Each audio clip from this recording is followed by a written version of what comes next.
Hello everyone.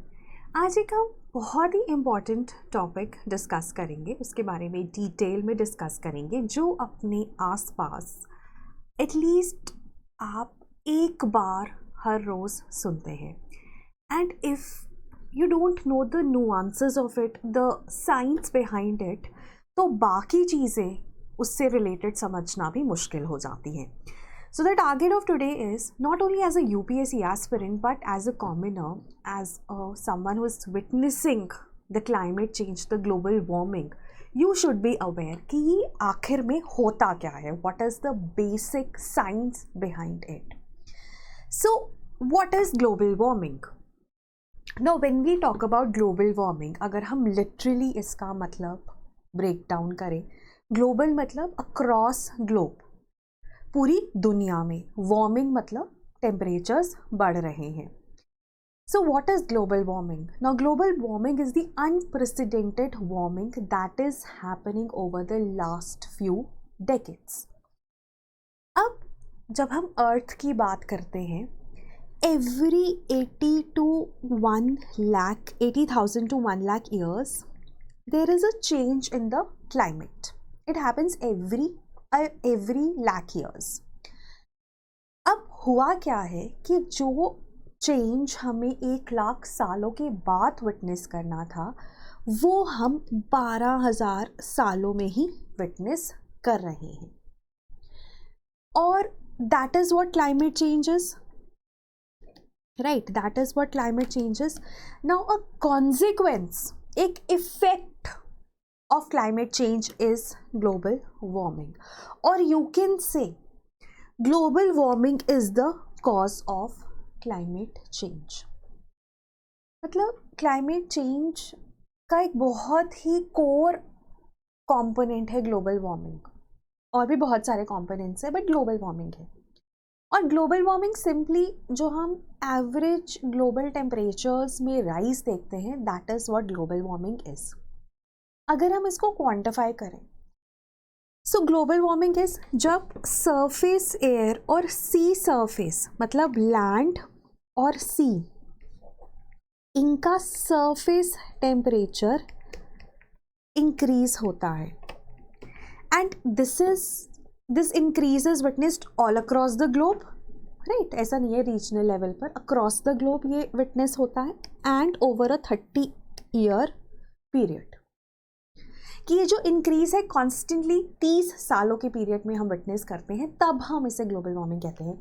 और अगर हम देखें ना, हम बात करते हैं ग्लोबल वार्मिंग की, तो हम अभी बात करते हैं कि हमारा ना टेम्परेचर जो राइज है, जो हम विटनेस कर रहे हैं, that is close to 1 degree Celsius. मतलब एवरेज लेना होता है 0.8 to 1.2 डिग्री सेल्सियस इंक्रीज हम विटनेस करते हैं. एवरेज हम 1 डिग्री सेल्सियस ले लेते हैं. And this is compare to the pre industrial levels. अब प्री इंडस्ट्रियल लेवल्स क्या होते हैं? प्री इंडस्ट्रियल लेवल्स होता है ये वाला पीरियड. आइडियली तो pre industrial level would be 1750s, जब इंडस्ट्रियल रेवोल्यूशन स्टार्ट हुआ. लेकिन जितनी भी IPCC की रिपोर्ट्स हैं, चाहे वो AR असेसमेंट रिपोर्ट 5 हो या असेसमेंट रिपोर्ट 6 हो, मतलब जो डॉक्यूमेंट जो हमारे लिए, जो क्लाइमेट चेंज को स्टडी करने के लिए सबसे इम्पॉर्टेंट डॉक्यूमेंट है, जो inter governmental panel on climate change, which is inter governmental organization जो क्लाइमेट चेंज के ऊपर सारी रिसर्च को पब्लिश करता है, वो निकालते हैं. तो वो डॉक्यूमेंट हमारे लिए बहुत इंपॉर्टेंट है. तो उस डॉक्यूमेंट के हिसाब से अगर हम प्री इंडस्ट्रियल पीरियड की बात करें, तो वो हम 1850 to 1900 ही लेते हैं. This is a very very important pre का क्वेश्चन. प्रीलिम्स में आपसे ये सवाल पूछा जा सकता है. तो अभी ना हम एवरेज लेते हैं कि रेंज ये है 0.8 degree Celsius to 1.2 degree Celsius, but कितना हो चुका है, दैट इज़ इतना. एंड अभी ये जो इंक्रीज है, ये हो तो रहा है, लेकिन ये इंक्रीज भी एक्सेलरेट हो रहा है, बढ़ रहा है. जैसे ना एक प्रीवियस डेकेड्स में लेट्स से हर साल 0.1 डिग्री सेल्सियस टेम्परेचर इंक्रीज हुआ, मतलब हर 10 सालों में 0.1 डिग्री सेल्सियस टेम्परेचर इंक्रीज हुआ. अब वो 0.2 डिग्री सेल्सियस इंक्रीज हो चुका है. देखो इंक्रीज तो 0.1 भी हो रहा था ना, but this increase is also increasing. That is the rate of increase is accelerating और इंक्रीजिंग, इसको हम ऐसे कहते हैं. तो ये भी एक चीज़ है जो आपको ध्यान में रखनी है. अब ये हो क्यों रहा है? ये हो रहा है because of green house effect, because of green house effect. अब हमारे प्लैनेट पे ग्रीन हाउस इफेक्ट एक बहुत ही इम्पॉर्टेंट चीज़ है सर्वाइवल के लिए, मैनकाइंड की, लाइफ की, बायोडाइवर्सिटी की। क्योंकि अगर ग्रीन हाउस इफेक्ट नहीं होगा ना, तो जो टेम्परेचर्स हैं, जो हमारे एवरेज ग्लोबल टेम्परेचर है, जो अभी 24 डिग्री सेल्सियस हम लेते हैं, that would be in negative. ठीक है, ऐसा माना जाता है कि अगर ग्रीन हाउस इफेक्ट ना हो तो हमारा जो टेम्परेचर है वो कहीं -18 डिग्री सेल्सियस होगा, नेगेटिव में होगा, लाइफ सर्वाइव नहीं कर पाएगी। तो ग्रीन हाउस इफेक्ट बहुत ज़्यादा ज़रूरी है। अब आप कह रहे हो, एक तरफ मैं कह रही हूँ कि ग्रीन हाउस इफेक्ट बहुत ज़्यादा ज़रूरी है, एक तरफ मैं कह रही हूँ ग्रीन हाउस इफेक्ट की वजह से ग्लोबल वार्मिंग हो रही है। तो प्रॉब्लम क्या है कि green house effect is a very good thing, but problem क्या है? Enhanced green house effect. ये जो ग्रीन हाउस इफेक्ट है ये बढ़ता ही जा रहा है। सो इन्हांस्ड ग्रीन हाउस इफेक्ट की वजह से होती है ग्लोबल वार्मिंग और क्लाइमेट चेंज। अब ग्रीन हाउस इफेक्ट इन्हांस कैसे होता है? उसके लिए आपको ग्रीन हाउस इफेक्ट समझना पड़ेगा। अब ग्रीन हाउस इफेक्ट क्या है? सिंपल सा कॉन्सेप्ट है कि हमारा जो एटमॉस्फेयर है उसमें ग्रीन हाउस गैसेस हैं, राइट? जैसे कि water vapour, right, carbon dioxide, methane, nitrous oxide and other gases. These are all a part of the atmosphere and they are responsible for greenhouse effect. अब enhanced greenhouse effect कब होता है? जब ये greenhouse gases atmosphere में बढ़ती है। जैसे कार्बन डाइऑक्साइड कैसे बढ़ता है? सबसे important reason क्या है कार्बन डाइऑक्साइड के बढ़ने का? Fossil fuels burning. तो जब कार्बन डाइऑक्साइड या मीथेन एटमॉस्फेयर में बढ़ेंगे तो हम कहते हैं इन्हांस्ड ग्रीन हाउस इफेक्ट हो रहा है and that is leading to global warming. अब ना most important green house gas है हमारे पास कार्बन डाइऑक्साइड, उसके बाद दूसरे नंबर पर मीथेन और तीसरे नंबर पे नाइट्रस ऑक्साइड। इसको ना नाइट्रोजन ऑक्साइड से कंफ्यूज नहीं करना, ये नाइट्रस ऑक्साइड है। अब आप बोलोगे वाटर वेपर क्यों नहीं लिया जाता? वाटर वेपर हम इन्हांस्ड ग्रीन हाउस इफेक्ट के लिए ना इतना कंसिडर इसलिए नहीं करते बिकॉज वाटर की कॉम्पोजिशन हम पे डिपेंडेंट नहीं है। We can't really control the water vapor composition. But yes, if you have to choose one important component for greenhouse effect, that is water vapor. A most important component for global warming, that is carbon dioxide. तो ये subtle सा difference है। I hope आपको समझ आया, मुझे comments में बताना समझ आया है कि नहीं आया है। ठीक है, तो ये है, होता क्यों है greenhouse effect? Green house gases की वजह से। जब वो बढ़ जाता है तो इन्हांस्ड ग्रीन हाउस इफेक्ट होता है। ग्रीन हाउस गैसेस जब बढ़ जाती है इन्हांस्ड ग्रीन हाउस इफेक्ट होगा and that leads to global warming and that is problematic. अब ग्रीन हाउस इफेक्ट होता क्या है? जैसे ना ये हमारा प्लैनेट है दैट इज अर्थ। अब यहाँ पर दिस इज द एटमॉस्फेयर जिसमें ग्रीन हाउस गैसेस हैं और यहाँ पर कहीं है सन, राइट? अब सन से रेडिएशन आती है हमारी प्लैनेट पर, राइट?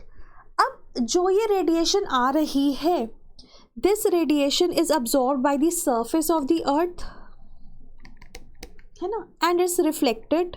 कुछ रिफ्लेक्ट बैक हो जाती है, कुछ अब्सॉर्ब हो जाती है और फिर वो in the form of terrestrial radiation बाहर निकलती है ना, क्योंकि हर एक बॉडी जिसका टेम्परेचर 0 केल्विन से ज़्यादा है वो रेडिएशन इमिट करता है। तो अर्थ को भी हमने वार्म कर दिया because of absorption of the sunlight. तो जब अर्थ वार्म हो गया तो वो भी अपनी रेडिएशन इमिट करनी शुरू कर देता है, जिसको हम कहते हैं टेरेस्ट्रियल रेडिएशन। अब ये जो टेरेस्ट्रियल रेडिएशन है इसकी जो एनर्जी है वो सन की रेडिएशन की एनर्जी से कम होगी, है ना। इसलिए ये जो टेरेस्ट्रियल रेडिएशन होती है ना मोस्टली इंफ्रारेड होती है। तो जब सनलाइट एटमॉस्फेयर से पास करती है ना तो वो पास कर जाती है, वो ग्रीन हाउस गैसेस के जो मॉलिक्यूल्स है ना उसको they are transparent to this incoming solar radiation, है ना, because it's high energy, they are transparent. लेकिन जो अर्थ की रेडिएशन है जिसको हम टेरेस्ट्रियल रेडिएशन कह सकते हैं या इंफ्रारेड रेडिएशन कह सकते हैं, वो कम होती है एनर्जी में, तो वो ये ग्रीन हाउस गैसेस अब्जॉर्ब कर लेते हैं। ठीक है, अब ग्रीन हाउस गैसेज अब्जॉर्ब करते हैं उसको, then they start emitting radiation and then it is absorbed by the green house gas molecules, और मतलब ये ना फिर यहीं पे रह जाती है रेडिएशन, और ये हीट करती रहती है हमारे प्लैनेट को। सो अब सोलर रेडिएशन तो नॉर्मल है, वो तो जितनी पहले थी प्री इंडस्ट्रियल टाइम में उतनी ही अब है ना, क्योंकि जो सोलर साइकिल है या जो अर्थ का ऑर्बिटल साइकिल है वो 1 लाख सालों के बाद बदलता है। तो अभी 1 लाख साल तो नहीं हुए ना, लास्ट साइकिल शुरू हुए 12,000 साल ही हुए हैं। तो मतलब ऑर्बिटल साइकिल की अगर हम बात करें या सोलर रेडिएशन की बात करें तो वो तो सेम है। तो बड़ा क्या है, बड़ी है ग्रीन हाउस गैसेस, और जितनी ज़्यादा ग्रीन हाउस गैसेस होगी ना उतनी ज़्यादा अर्थ के इस रेंज में वार्मिंग बढ़ेगी, जो कि फर्दर अर्थ की सरफेस को या ओशंस की सरफेस को हीट करे। ठीक है, सो that is what global warming is. अब ग्रीन हाउस इफेक्ट तो बहुत अच्छी चीज़ है, ग्रीन हाउस गैसेस तो होनी चाहिए। अगर एटमॉस्फेयर नहीं होता और उसमें ग्रीन हाउस गैसेस नहीं होती तो हमारे प्लैनेट पे लाइफ सर्वाइव नहीं कर सकती थी, बिकॉज टेम्परेचर 40 डिग्रीज कम होता।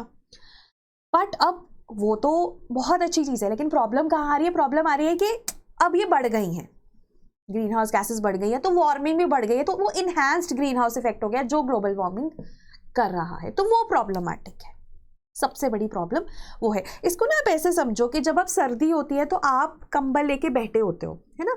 अब वो कंबल खुद की तो हीट नहीं प्रोड्यूस कर रहा, वो तो बाहर हीट नहीं जाने दे रहा, जो आपकी बॉडी की हीट है उसको बाहर नहीं जाने दे रहा। That is what the purpose of green house gases is, कि वो जो हीट है उसे बाहर नहीं जाने देती। अब आपने 1 लेयर ली है कंबल की, आप 2 लेयर ले लोगे, 3 लेयर ले लोगे, तो वो आपको स्वेटिंग होनी शुरू हो जाएगी ना, चाहे बाहर जितनी मर्जी ठंड है। तो वही चीज़ है, जैसे जैसे ग्रीन हाउस गैसेज बढ़ेंगी वो जो ग्रीन हाउस इफेक्ट है और बढ़ता जाएगा और वो प्रॉब्लमैटिक होता जाएगा।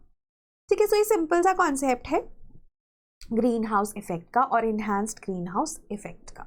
और अगर हम बोलें कि इन्हांस्ड ग्रीन हाउस इफेक्ट क्यों हो रहा है, ग्रीन हाउस गैसेस की इमिशंस बढ़ने की वजह से, जैसे कि कार्बन डाइऑक्साइड की बात करें तो फॉसिल फ्यूल्स के बर्निंग की वजह से, ठीक है, चाहे वो आपके ट्रांसपोर्टेशन में हो, चाहे वो इंडस्ट्री में हो, चाहे वो एनर्जी के लिए हो, राइट, प्रोड्यूस कर रहे हैं।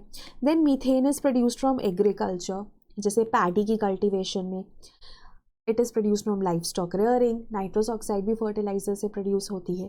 तो ये सब कारण है इन्हांस्ड ग्लोबल वार्मिंग के, राइट।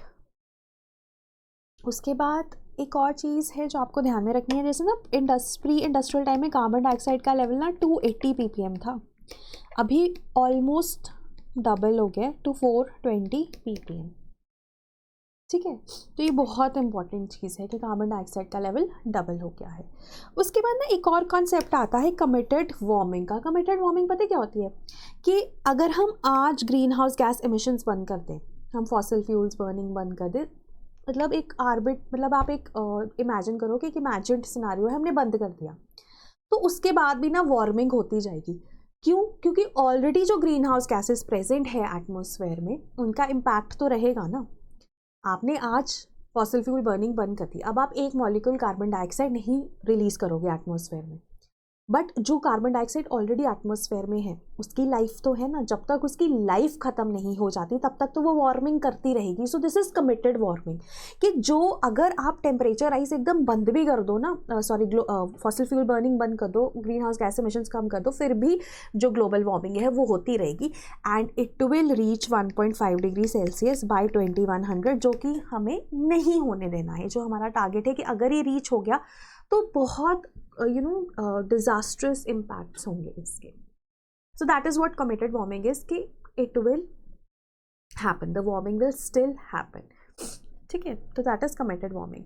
और एक और चीज़ हमेशा ध्यान में रखना कि जैसे ना हर एक जगह पे टेम्परेचर राइज कांस्टेंट नहीं है, जैसे जो साउथ ईस्ट एशिया है वहाँ पे 1.2 degree Celsius global temperature rise है compare to the other areas जहाँ पे 1 डिग्री सेल्सियस होगा, कई जगहों पे 0.8 डिग्री सेल्सियस ही होगा, तो हम एवरेज लेते हैं। उसके बाद लैंड की जो वार्मिंग है ना वो ज़्यादा है कंपेयर टू ओशंस। ठीक है, ये चीज़ भी आपको ध्यान में रखनी है। एंड लास्ट में अगर मैं क्लाइमेट चेंज की बात करूँ ना, तो क्लाइमेट चेंज इज़ समथिंग जो ब्रॉडर चेंज इन क्लाइमेट है, and it not only includes global warming, it includes sea level rise, it includes ocean acidification, it includes this extreme weather events. तो climate change के ना multiple dimensions हैं और उनमें से एक ग्लोबल वार्मिंग है।